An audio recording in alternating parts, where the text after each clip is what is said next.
The desert does not forgive. It is a place of silence, of vast, empty horizons where the wind is the only voice that speaks for centuries.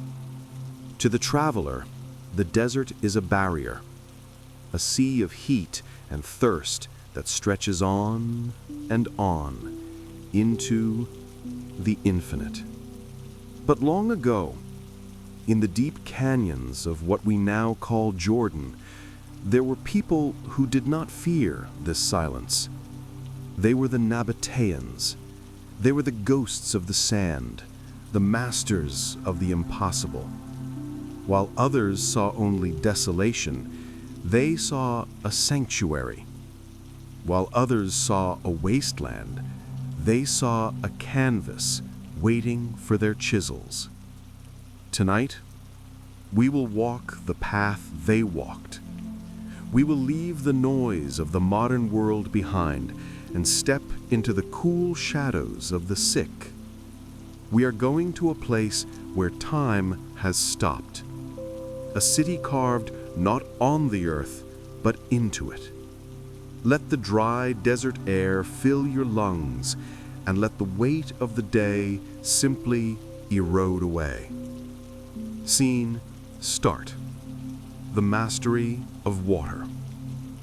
To understand the Nabateans, you must first understand the rain. In the desert, rain is a phantom. It arrives suddenly in violent storms that flood the canyons, and then it vanishes, leaving the earth cracked and dry. Most civilizations would have fled, but the Nabateans, they decided to catch the phantom. They became the hydrologists of the ancient world. With a patience that is hard for us to comprehend today, they carved channels into the solid rock faces of the mountains, mile after mile, inch by inch. They guided the water. They whispered to it, coaxing it into massive, cool cisterns hidden deep underground. While the rest of the desert burned, the Nabateans had gardens. They had fountains. In the middle of the arid waste, they created an oasis of abundance. It was a secret kept by the landscape itself.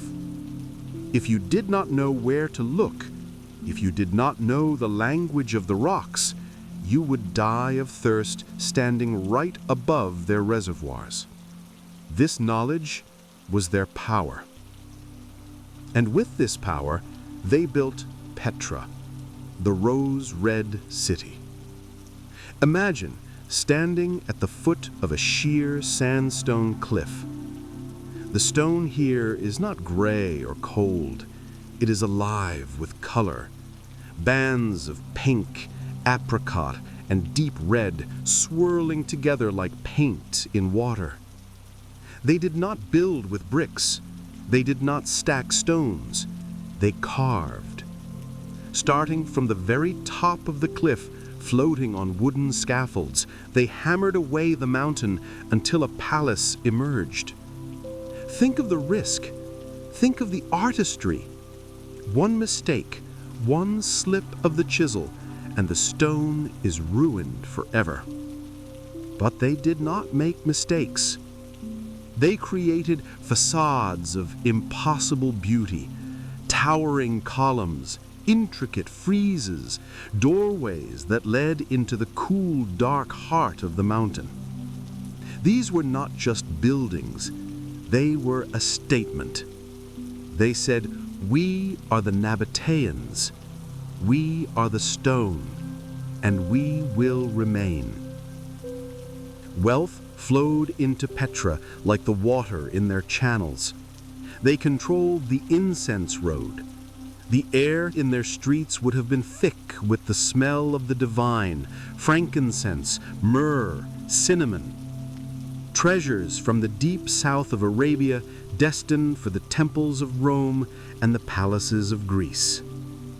Travelers would arrive here, exhausted by the endless dunes, and find a miracle: water, food, safety.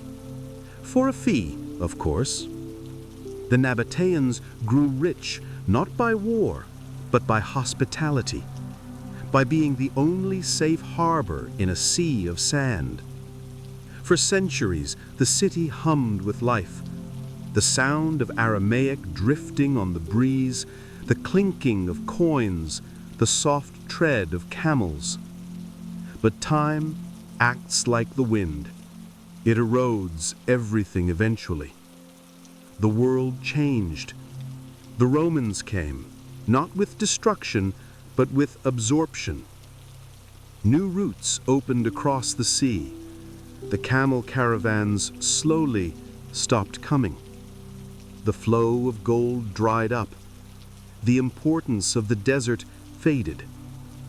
A great earthquake shook the ground. And then the silence returned. The people left. The cisterns cracked. The water channels filled with dust. The city of Petra, which had housed 30,000 souls, was given back to the desert. For over 1,000 years, the West forgot it existed. It became a legend, a rumor.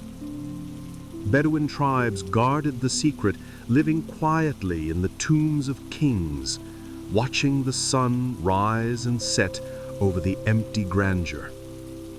The stone stood, waiting, unseen by the world, but never truly gone.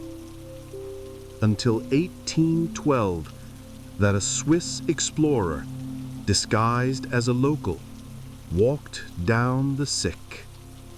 Imagine his heart beating in his chest. Imagine the moment the canyon walls opened up and revealed the treasury. A ghost from the past, a sleeping giant waking up after 1,000 years slumber. Now, the city is quiet again. The tourists have gone. The sun has set. The desert is cold. The stone remains. Think of the stone. Cool, solid, enduring. It holds the memory of the water. It holds the memory of the hands that carved it. It does not rush. It does not worry. It simply is. The Nabateans are gone, but their silence is peaceful. It is a blanket of stars over the canyon, a heavy, warm blanket. The wind blows softly through the gorge. Shh. The sand shifts, the rock settles. Stone and stars. Stone and sleep. Drift along the channel.